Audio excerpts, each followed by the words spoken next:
लालगञ्जको गुरुद्वारामा चाहिँ तपाईँको केही कार्यक्रम स्वास्थ्य शिविर कार्यक्रम राख्नुभएको छ यस बारेमा केही जानकारी फेरि अस्पतालबाट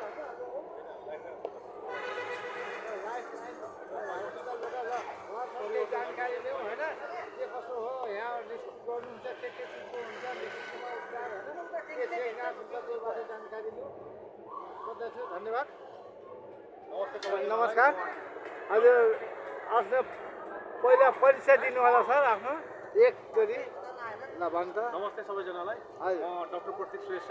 यस निःशुल्क स्वास्थ्य शिविरको चाहिँ संयोजक यस निःशुल्क स्वास्थ्य शिविरमा चाहिँ हाम्रो निःशुल्क स्वास्थ्य परीक्षण निःशुल्क हजुरको रक्त परीक्षण र निःशुल्क औषधि वितरण भइरहेको छ नमस्ते म सौरभ कर्मचारी परिवर्तन समूहको सचिवको रूपमा कार्यरत छु र आज यस निःशुल्क स्वास्थ्य शिविरको लागि चाहिँ हामीले विभिन्न निःशुल्क औषधि वितरण ब्लड चेकदेखि लिएर ब्लड डोनेसनदेखि लिएर सबै कार्यहरू गरिरहेका छौँ। नमस्कार म किरण कुमार श्रेष्ठ म चाहिँ परिवर्तन समूहको अध्यक्ष र आज यस निःशुल्क स्वास्थ्य शिविर सञ्चालनको हामी सञ्चालक यो तपाईँहरूको यो स्वास्थ्य शिविरमा कुन कुन चिजको चेक जाँच हुन्छ र औषधि वितरण गर्ने कार्यक्रममा औषधि निःशुल्क नै हो त्यो पनि सबै निःशुल्क हो सबै निःशुल्क यसमा हाम्रो ब्लड डोनेसन कार्यक्रम भइरहेको छ प्लस हाम्रो ब्लड चेक जाँचको कार्यक्रम भइरहेको छ यसमा हाम्रो लगभग 10जना हाम्रो डक्टरको टिमहरू हुनुहुन्छ चिकित्सक टिमहरू हुनुहुन्छ उहाँले फ्री चेकअप र हाम्रो यसमा लागेको सब मेडिसिनहरू पनि सब फ्री नै भइरहेको छ यो कतिजनासम्मको अहिलेसम्म आइपुग्यो होला त तपाईँका हाम्रो लगभग यो 400को हाराहारीमा हामी सबै 400को हाराहारीमा तपाईँको चेक जाँचमा तत्काल चेक जाँच के चिजको हुनसक्छ होला चेक जाँच तपाईँको ब्लडको भइगयो सुगरको भइगयो तपाईँको विभिन्न रोगहरूको सबैको हाम्रो चेक जाँच अनि पछि आएको रिपोर्टलाई पनि त्यो उपचारको क्रममा औषधि वितरण गर्न पाइन्छ कि आफै किन्नुपर्छ यसको बारेमा विशेष जानकारी उहाँले दिन सक्नुहुन्छ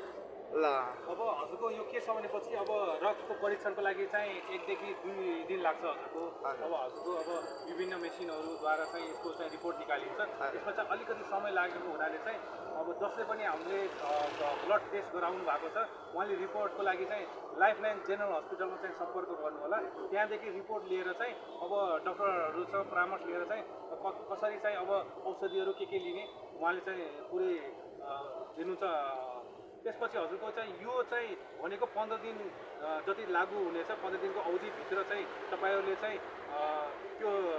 सेवाको लाभ लिन सक्नुहुन्छ 15 दिन कटिसकेपछि त्यसमा चाहिँ हजुरको लिन सकिने छैन 15 दिनभित्र चाहिँ अनि यसमा चाहिँ बिरामीहरूले आफ्नो कन्ट्याक्ट नम्बर दिएछ नि त छ उहाँले कन्ट्याक्ट नम्बर दिनुभएको छ र साथै चाहिँ म हाम्रो लाइफलाइन जेनरल हस्पिटलको चाहिँ ठेगाना पनि म दिइदिन्छु यो चाहिँ हाम्रो टागा स्ट्यान्ड अलि अगाडि चाहिँ हाम्रो सरस्वती स्कुल छ सरस्वती स्कुलको चाहिँ छेउमा चाहिँ हजुरको लाइफलाइन जेनरल हस्पिटल भनेर छ यो भेरी हस्पिटल जाने बाटोमा त्यहाँ चाहिँ सम्पर्क गर्न सक्नुहुन्छ र त्यहाँको नम्बर चाहिँ हजुरको 081 533 074 त्यहाँ हाम्रो एकजना के मृगौला सम्बन्धी पनि चेक जाँच गर्नुहुन्छ के श्रेष्ठ भने डाक्टर साहब हुनुहुन्छ डाक्टर पारस श्रेष्ठ उहाँ चाहिँ हाम्रो भेरी हस्पिटलको चाहिँ डायलिसिस युनिट प्रमुख पनि हुनुहुन्छ उहाँद्वारा नै उहाँ पनि आउनुभएको छ अहिले उहाँ पनि आउनु भएको थियो मृगौला सम्बन्धी सबै चेक जाँच गरेर जानुभएको छ अहिले धन्यवाद यसमा चाहिँ पछि गएर पनि उपचारको क्रममा चाहिँ तपाईँको 15 दिनभित्र गयो भने उसको सबै चेक जाँच पनि हुन्छ र औषधि पनि पाउने हुँदैन त्यहाँ हजुरले चाहिँ अब निःशुल्क 15 दिनसम्म परामर्श पनि लिन सक्नुहुन्छ तर चाहिँ उहाँ बिरामीले चाहिँ त्यहाँ सुविधा लिनलाई चाहिँ 15 दिनसम्मलाई चाहिँ यहाँकै नै पर्चा लिएर चाहिँ आफ्नो कन्ट्याक्ट नम्बर भनिदिनुहुन्छ फेरि पनि म भन्न चाहन्छु हाम्रो हस्पिटलको चाहिँ 081 533 074 तपाईँको पर्सनल नम्बर दिन मिल्दैन पर्सनल भन्दा पनि म चाहिँ अब यतातिर कार्यरत हुन्छु सर कहिलेकाहीँ फोन नउठ्ला हाम्रो संस्थामै हजुरले कन्ट्याक्ट गरिदियो भने कहाँनिर अरू कहाँ कार्यरतमा राख्नुभएको छ म चाहिँ हजुर गणपति डेन्टल क्लिनिकमा पनि कार्यरत छु म चाहिँ दन्त चिकित्सक पनि हो प्राइभेट पनि खोलेर बस्नुभएको छ होइन मेरो दुईटै प्राइभेट हो सर लाइफलाइन हस्पिटलको चाहिँ म प्रबन्ध निर्देशक हो र हजुरको गणपति डेन्टल क्लिनिकको हजुरको सञ्चालक हो अनि उहाँ तपाईँ नि म यो परिवर्तन समूहको चाहिँ सचिवको रूपमा कार्यरत छु तपाईँको पनि छ पर्सनल कतै केही मेरो चाहिँ म चाहिँ व्यवसायी हो मेरो चाहिँ एउटा जिम क्लब छ अनि अर्को चाहिँ अटो लाइनको मेरो राम्रो नि स्वास्थ्य सम्बन्धमा यो पनि आउँछ जिम होइन अनि फिटनेसमा हामी चाहिँ विशेष गरी डक्टरका जानु लाई रोक्ने नै त्यही चिज हो त्यही। होइन हस्पिटल जानुभन्दा अगाडि त्यही हो। रोक्ने नै त्यही चिज हो किनकि स्वस्थ भएपछि स्वास्थ्य भयो भने ग्यासमा आउनै पर्दैन आउनै पर्दैन सकभर आउनु नपरोस् भन्ने पहिलो उद्देश्य थियो राम्रो। दोस्रो त अब यो छँदैछ र हाम्रो नेपाली दाजुभाइ तथा दिदीबहिनीहरूलाई चाहिँ राम्रो एकदम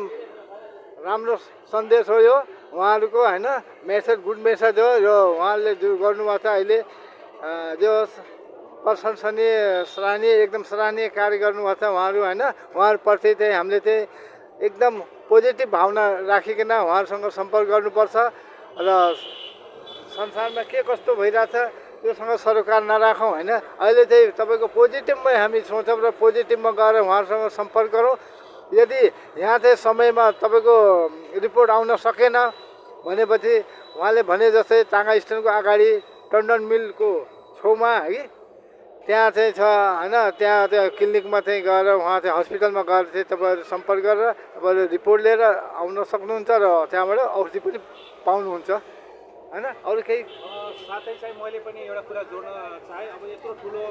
भव्य कार्यक्रममा चाहिँ केही कमी कमजोरी होला केही त्रुटि होला त्यसलाई चाहिँ अन्यथा नलिदिनु होला हामीले सक्दो प्रयास गरेकै छौँ र हामीलाई चाहिँ सहयोग गर्नुहोला हौसला दिनुहोला आगामी दिनमा पनि चाहिँ यस्तै कार्यक्रम गरौँ भनेर चाहिँ हौसला चाहिँ हामीलाई दिनुहोला भनेर चाहिँ म हार्दिक अनुरोध गर्न चाहन्छु र केही हजुरसँग राय सल्लाह छ भने चाहिँ पनि राय सल्लाह दिन सक्नुहुन्छ है ल केही छ कमी कमजोरी छ भने त्यसको लागि काम गर्नेसँग नै कमी कमजोरी भइहाल्छ कहिलेकाहीँ होइन छुटफुट हुन्छ त्यसमा चाहिँ अन्यथा नलिकन तपाईँहरू कहीँ यही च्यानल मार्फत चाहिँ तपाईँले सल्लाह दिन सक्नुहुन्छ र भएपछि तपाईँ हस्पिटलमा गएर पनि यस्तो डाक्टर साहब यस्तो हुनुपर्ने छ यस्तो भयो भनेर कमी कमजोरी दर्शाउन सक्नुहुन्छ तर पोजिटिभमा जानुपर्छ होइन नेगेटिभलाई अँगाल्नु हुँदैन होइन अब उहाँहरूको यत्रो परिश्रम गरेर आफ्नो बहुमूल्य समय दिएर पनि तपाईँहरूको सेवामा लाग्नुभएको छ भनेपछि हामीले पनि पोजिटिभ नै सोच दिनुपर्छ ल धेरै धेरै धन्यवाद तपाईँहरूलाई अरू केही सन्देश दिन चाहनुहुन्छ तपाईँ आफ्नो हस्पिटल सम्बन्धमा आफ्नो जिमतिरबाट अझै पनि टाइम छ सबै आइदिनु होला अहिले पनि शिविर चलि नै रहेको छ तपाईँको हामीसँग अझै 1 घन्टा बाँकी छ 1 घन्टामा तबसम्म यदि हेर्नुभएको छ भने चाहिँ आइदिनु होला ल हस् धन्यवाद धन्यवाद म भित्र एकचोटि म तपाईँहरूलाई चाहिँ देखाउन चाहन्छु है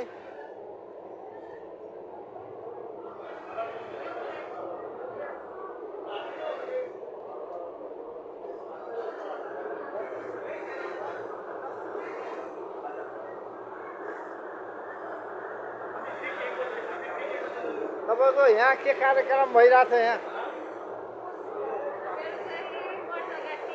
पर्चा काटिन्छ है तपाईँहरू चाहिँ हस्पिटलबाट हो कि भेरी हस्पिटलबाट आउनुभएको सबैजना स्टाफ नै हुन्छ उहाँको अलि तपाईँ अहिले बिरामीहरू आएकोमा कतिको गरम महसुस गर्नुभएको छ राम्रो छ धन्यवाद ल म एकैछिन म यता हेर्छु है